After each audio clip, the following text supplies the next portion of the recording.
Good afternoon. My name is Moriah, and I'm talking to you all the way from Denver, Colorado. So, where to start? Okay, I'm going to keep this real.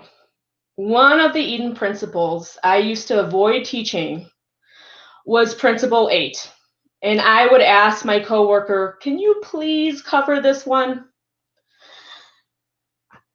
Does this graph look familiar? Yeah, it's Principle 8. Principle 8 says, an elder-centered community honors its elders by de-emphasizing top-down bureaucratic authority, seeking instead to place the maximum possible decision-making authority into the hands of the elders or into the hands of those closest to them. Well, I avoided teaching this principle not because I didn't believe in it. I truly believe that including people in decisions that affect them is imperative and that it is an amazing way to grow empowered communities. I avoided teaching Principle 8 because it seemed difficult to convey to others. It was analytical, heady. Nowadays, I find Principle 8 to be one of the most useful and empowering tools to help support communities and the people who live and work in them, especially during COVID-19. You all have probably heard of team huddles and learning circles. Remember those amazing communication tools to help brainstorm, share opinions, invite different voices, problem solve, and bring decision-making and choices back to residents and those who work closest to them? So I want to invite you to this Eden moment as a partner and a learning circle participant. I'd like you to take a moment to answer the following questions. And if you can, write those down. So the first question is, what are the lessons you have learned from this time with COVID-19? Write it down. Write your thoughts and your ideas. The second question is, what did your community do well during this time? And what could have been done differently? If you can, please add some of your thoughts and suggestions into this Eden Moment chat box. That would be great to share with other people.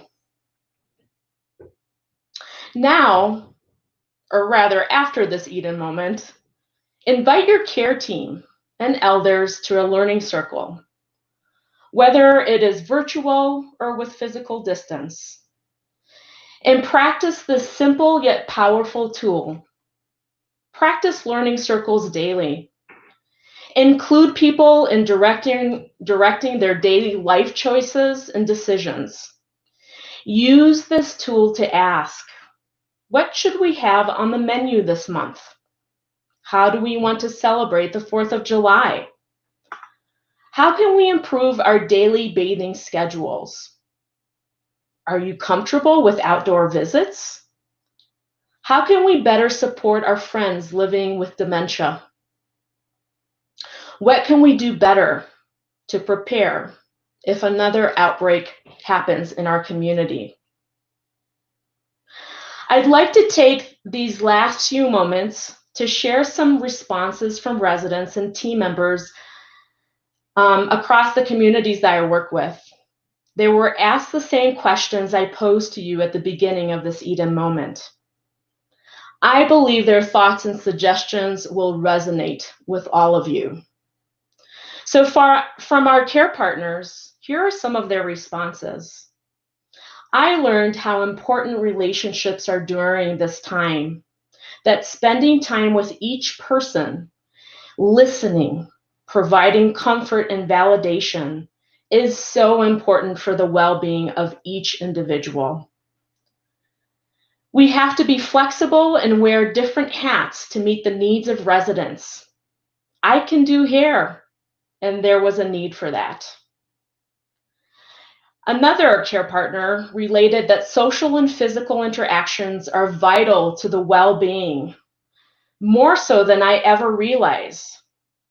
We increase movement and fitness, spending time outdoors, hydration, fresh fruits were offered, virtual chats with families and friends were increased, and small gatherings with physical distance.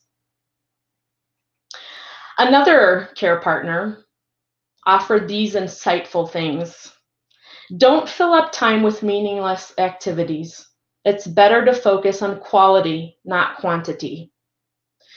Fun, laughter, and spontaneity is often more engaging than any formal program. Small groups, such as neighborhood meetings and learning circles, can lead to better interactions and decisions. Ask residents how they are doing at this time, and invite residents to lead engagement by sharing a poem or a place they've traveled to, or leading an outdoor exercise class, or initiating a learning circle. From resident voices, I'd like to share with you a few other insights. Again, when asked about lessons learned from this time with COVID, one resident said, "Technology was absolutely critical to my mental health. I could meet friends online. I attended meetings and did presentations from my dining room table.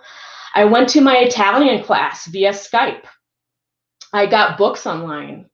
Because I learned to purchase items online and have them delivered to my apartment, I felt more self-sufficient."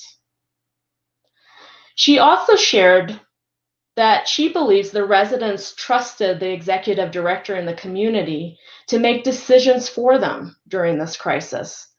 Still, the executive director listened to residents and their concerns and responded to those concerns.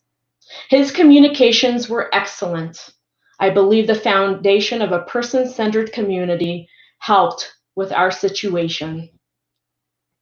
As for the future, another resident conveyed, "We need new books. We need more videos and movies. The online grocery assistance was appreciated. Let's continue to offer that." Yet another resident says, "We need to be prepared in case this comes again. Assess what we have and what else we need to get. Do we have access to technology? Do we need to offer more classes to those who want to learn more how to use their technology?" Yet another resident says, "I appreciated being treated like an adult. We were all informed and were given the reasons behind the protocols that restricted us." She also was very honest and said, "The isolation has been very difficult on our emotional well-being.